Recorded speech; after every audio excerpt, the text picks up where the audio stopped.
Hello and welcome to Love from the Other Side. If you are on this video, perhaps you too are in need of hope. We bring you stories from around the world of people who have shared their near-death experiences. While you may not agree with everything they share, we ask that all comments be respectful and kind. With that being said, let's get started with today's video. I was 25 years old at the time and did not know what was happening. My liver had failed and all the toxins and pneumonia had bled into my body and brain. I was in a violent coma. I was flown to another hospital and assumed they put me in an induced coma due to my violence. I was placed on a list for a liver transplant. The doctor told my family that I needed a liver or I would not make it through the night. I made it through the night and the following nights without a liver transplant. My liver rejuvenated 100%. I saw the light before they put me in the helicopter. I have always been a skeptic. I attended 5 different schools of different religions as a child. My mother's family was also very religious. I found them all to be hypocrites and conducted themselves in behaviors that were deplorable. Thus, I did not trust anyone or anything. When I saw the light, bright as it may have been, I thought, everybody sees the light, and now I know why. It's the light from the doctor. I debunked that one. However, the light got closer, and I went deeper. I went through the tunnel of love that you have heard of and into space. The best way I can describe the feeling is of love. Imagine you are the Beatles or Princess Diana, whoever you admire. You are on stage and you look into the audience and there are thousands and thousands of people there to see you.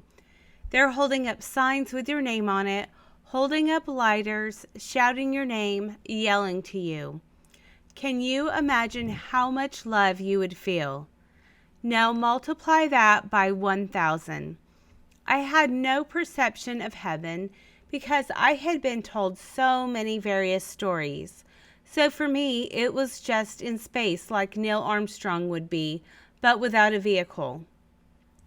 I was approached telepathically by 3 beings. I refer to them as angels or guides. They reminded me of the Golden Girls TV show. The smaller one to my left spoke to me the most. The medium one was on my right and would back up what she said. The most powerful one was behind me and only spoke when it was of the utmost importance. I did not see their size. I felt their strength and order of authority. They showed me my past as if it was a fast-forward film playing. They showed me my birth, and at approximately 2 years of age is when we start making conscious decisions and lose our innocence, or in other words, become solely on earth. As babies, we can still transition between heaven and earth. They showed me every little thing I ever did wrong, from throwing kittens in the air and not always catching them on their way down, to stealing money and someone else taking the blame. There was no judgment, only reflection.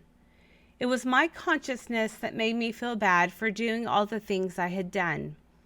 They showed me what I had chosen to be and do before coming to this life. They explained that we are human, and if we were perfect, we would be gods. This is why we come to earth, to learn. I had no body, so I could not hear by ears, could not see with eyes, could not touch, nor smell, nor taste. When I was shown my past and future, they showed me all of our family holidays as well. I saw all of the food telepathically, and from my stay on earth was able to imagine what it would taste like, what it smelled like. It was clear to me that as wonderful as this heaven was, there are so many things you can only enjoy on earth, such as swimming in water, holding hands, the soft fur of a pet, sex, kissing, warm wind, food, and so much more. Also, if you have unresolved issues, they do not go away just because you are dead. So if you hate yourself and commit suicide, you still hate yourself and are dead.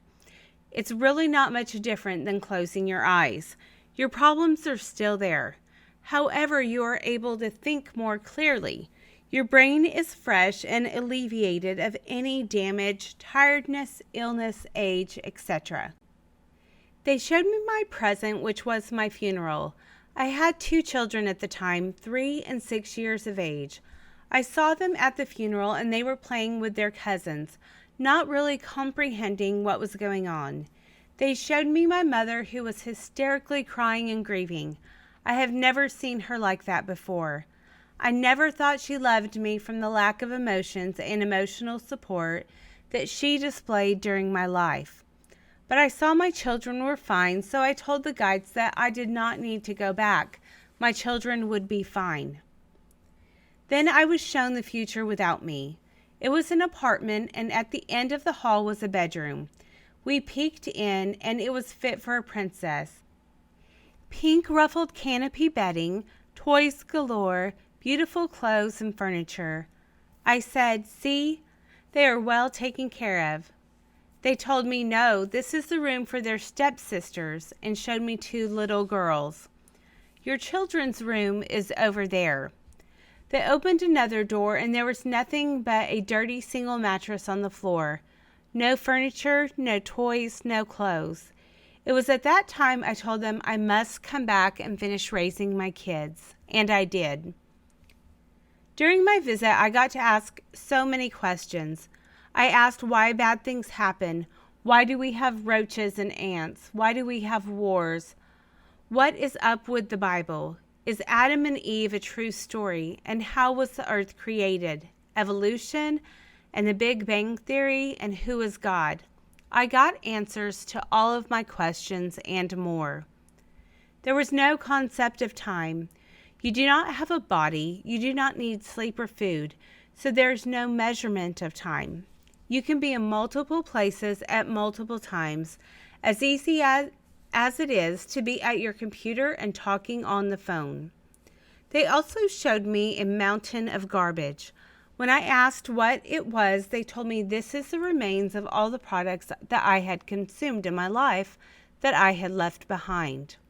They showed me the many effects that people's garbage and pollution had on our planet. They showed me that all animals have souls and how disrespectful it was to pass by a deceased animal on the road without giving it compassion.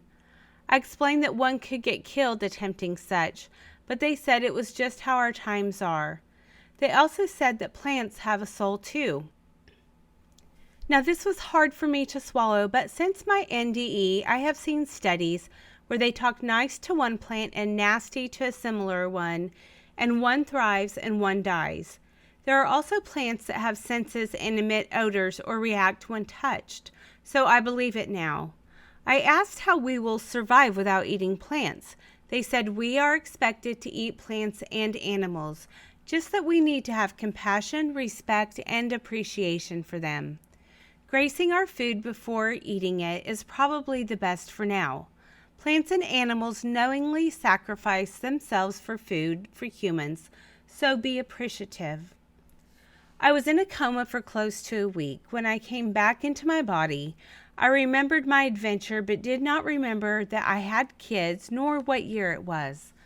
I felt that I had been gone for a year or more from all the information and knowledge I had gained.